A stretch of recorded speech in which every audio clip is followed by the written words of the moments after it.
Roberto, we'll start, I'm afraid, just going back over Wednesday. Have you spoken to Mike Riley? There was a suggestion you might speak to him. Well, obviously, I think it's a conversation that I'm going to have a little bit. Is important to get some clarity at times in certain moments when you get in the wrong end of certain decisions. But we're still hurting as a football club, as you can imagine from Wednesday. But I think it's the time to get an overall view of what we've done in this competition, and I think what's given us is a real insight that we are ready to compete against these sort of teams. If you want to win titles, if you want to win silverware, you need to be able to compete a team with the quality of Manchester City. And over 2 legs, in the manner that we played, is given us an incredible sense of inspiration and an opportunity to use the rest of the season in the best possible way. And that's what we have to take forward from it, because it was a very hurtful experience to be knocked out in that cup, one step away from Wembley, with the incredible scenes of our fans supporting us away from home. And I think it's the time now to switch on to the FA Cup 4th round and make sure that we're ready for Sunday. Your team hasn't won now in 4 matches. How much of a concern is that for? I think, of course, is the area that we want to work hard to try to bring victories and try to get the winning feeling. I think what's important in those sort of stats is to see how close we've been in those results to be very, very different. I think the level of performance has been clearly in giving us the opportunity to get good results in every game that we've been into. So I think we need to be really strong in this period and make sure that we become a team that is ready to go into a very good run. Looking into the stats, there's only 2 defeats away from home in the whole campaign. I think we're getting very, very close. I've been very consistent. You're looking at the amount of draws that we had in the league. They've been finally very closely of being victories, and you're talking about a huge amount of points that we drop in those situations. So we need to make sure that we use all the pain that we had on Wednesday to become as good as we can from now till the end of the season. And I'm convinced we're going to get the rewards if we apply ourselves in those little margins. It's certainly been a source of frustration for the supporters. Now, you've always been a popular manager wherever you've been, so how tough is it for you to hear that criticism from the stands and perhaps fans getting on your back for the first time? Well, the thing is, that's football. We understand, as a manager, you need to accept that we need to get wins, and I will never be a type of manager of coming out with excuses and trying to justify lack of wins. As a manager, I'm extremely aware of the potential that we have in the football club. I think as Everton, we should be working under the expectations of winning games and winning titles. And I just feel that we are in the right path, and we're very, very close of getting what the fans deserve. And I'll accept any sort of criticism, and I'll be the one fronting that, because I'm the first one that I've got a strong belief that we'll be successful at the end of it, and we can find a way to make our fans extremely proud of our players, of our football club, of our team. But I share their frustration of the lack of wins, because our football has deserved a lot more, and the small margins need to be addressed. And I'm very, very, very much looking forward to make the fans very, very proud of our football club. You know better than anyone the quality in your team. Can you understand that sense that it's underachieving? Do you think you're underachieving? No, we're not underachieving. No, we're not underachieving, because we never won the title in the last 3-4 seasons, or we haven't been winning titles, or it's not that we are a group of players that all of a sudden we're not. We haven't reached a level of winning constantly. What we are is a really exciting group of players that they got the best potential that we had for many, many years in terms of achieving something. And that's the process. It's not going to be overnight. It's not going to be straightforward. I think you need to go through painful lessons. I think you need to get through painful experiences as an individual, as a team, to be able to develop a know-how of a winning team.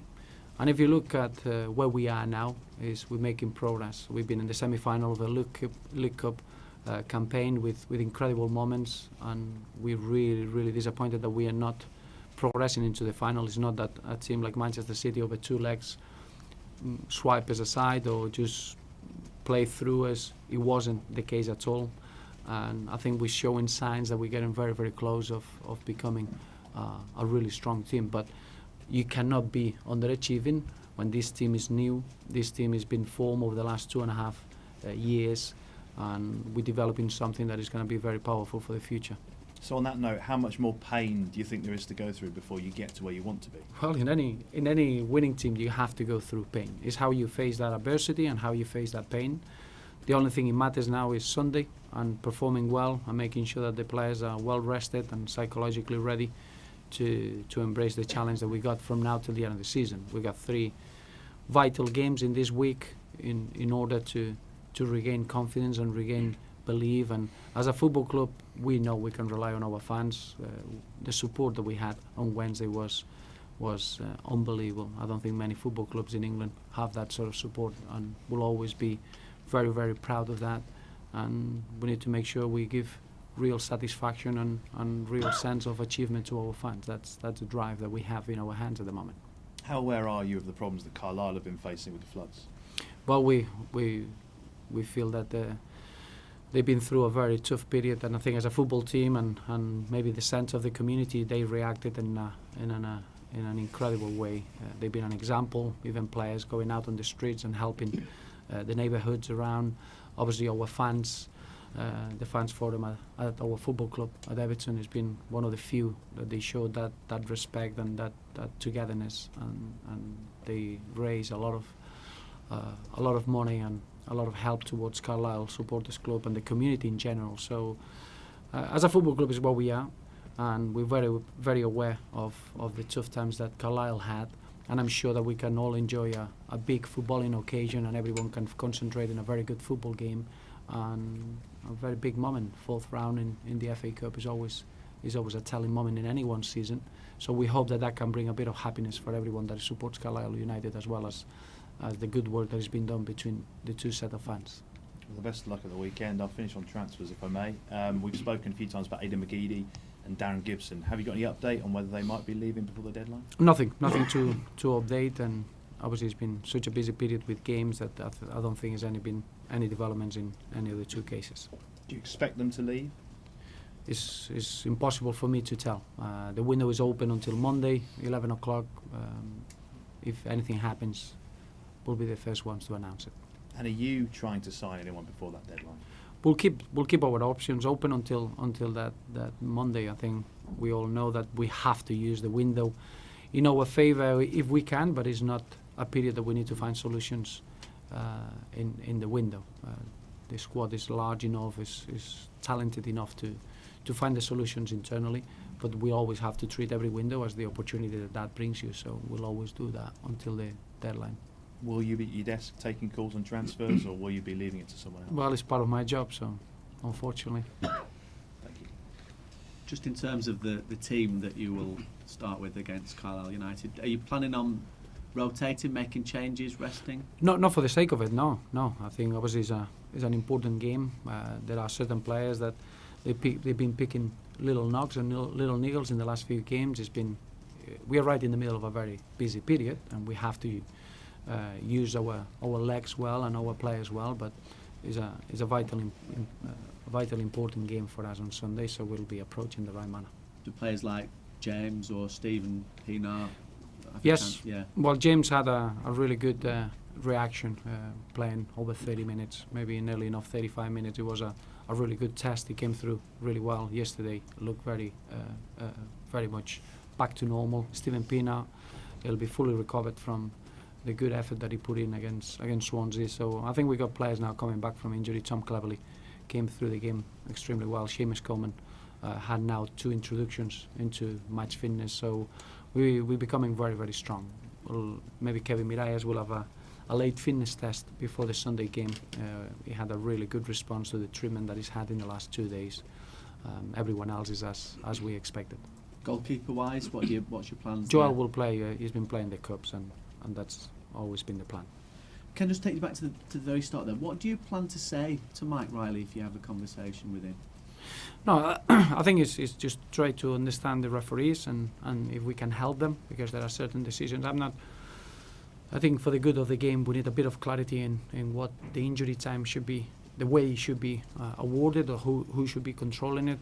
And I think it's just helping the referees as much as we can. We shouldn't take the real important role that referees have, and the respect and the understanding that they need to have from both sets of teams. But overall, I think we need to give a bit of clarity in certain decisions that they leave you a little bit gobsmacked at the end of the game, and we're here to try to help them as much as they're here to try to clarify certain aspects and help us to understand decisions.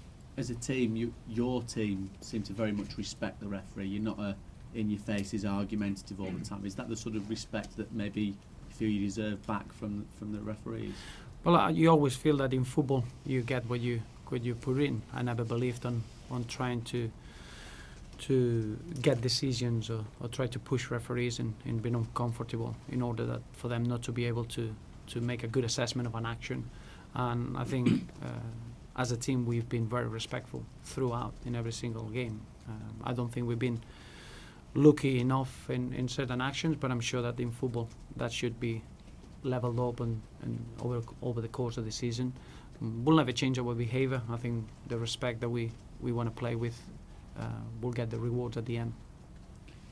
Just going back earlier, you insisted that your team isn't underachieving, but when you've got a striker who's top of his form, scored 25, 35 goals a season, one of the highest rated English centre-backs coming through, I mean, what sort of timescale do you put on them achieving that potential then? Because there's a danger that if you don't achieve your potential in a certain timescale, then you're going to lose your top players because they're not achieving. Well, I think it's first and foremost you need to see the squad that we have, and we've achieved this squad not having a blank check of 500 million like other clubs had to do to become a competitive team overnight. We've got, in my eyes, one of the most competitive squads in the league, probably 4 or 5 best potential young players in European football, and that's been down to a very clear strategy of how to develop in youngsters, try to keep a team playing a certain way. And I think now, after what happened on Wednesday, we know that we can face any one of the top teams in England eye to eye and over 2 legs. So that's where we are. How have we underachieved? We had no time to be developing what a team should have and to be tested in that manner. I think where we are now is a great step forward to become a winning team. And as I said, in the modern game where you have to challenge against teams with incredible budgets and teams that they can invest overnight, huge amount of money, we found it in a different way. We had our own footballing strategy to put a team together that I feel we can become really, really consistent and really strong with our performances. So that's where we are. We need the support of everyone at the football club, and I know for a fact that with a bit of time this team can become a really special team. From that point on, it would be very easy for us to say, well, we can't really compete against the top 4 and we need to accept what we are and try to keep fighting every short-term target, which is the next game. We got an overall approach that we want to get into the top 4 of the Premier League. We want to be able to compete against the top teams, and I think we're showing signs that we're starting to do that. Are we going to do that overnight? 100% not. We have to do it after a well-prepared strategy of having a good enough squad that it can compete against these sort of teams, but the same way you have to learn as a team how you can compete in those matches, and we are right in the middle of that process. Everton fans, a lot of Everton fans rate this side as probably the best in maybe 15, 20 years. During that time, there have been Everton teams that have punched above their weight and competed against the top 4, the top 5.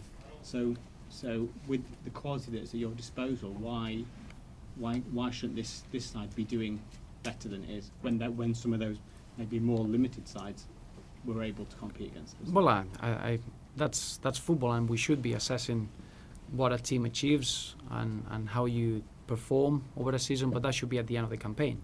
It would be wrong for us to try to find solutions right in the middle now when your views are going to be a little bit away from the reality. Remember, when you assess a team's run, it's down to results. Not many people go down to the detail of their performances and how the players are developing and how the partnerships are becoming really strong. We're talking about very, very small margins. A game against Chelsea that it should be finishing with 3 points.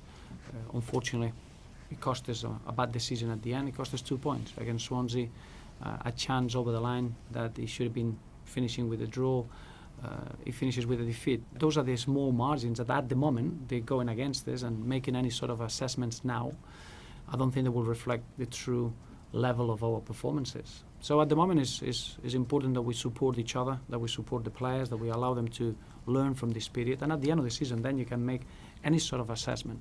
But I'm looking at the squad that we have now, and it's a squad to be excited about. I think there are players that they starting to understand what it takes to become a winning team in the modern competition, and we're going to be resilient and we're going to make our fans proud. And I understand the expectations. I understand what it takes to be a team at Everton, and the DNA that we have, and the history and the heritage. And I think we're getting very close to get back to the glory years that we had at Everton. But it's not going to be easy, and it's not going to be pain-free. Do you think the players understand that? Because it's not just fans who just look at success. I mean, players don't look back on their career and go, I know we had really good performances in 2015-16. They look at the bottom line, what they've won, what they've achieved. So do you think the players understand that? No. I think we're sharing the same. As a player, you don't look back and try to get memories from halfway through the season. The memories as a player is when you finish the season and what you achieve, and the memories that you collected, and how you build in a career.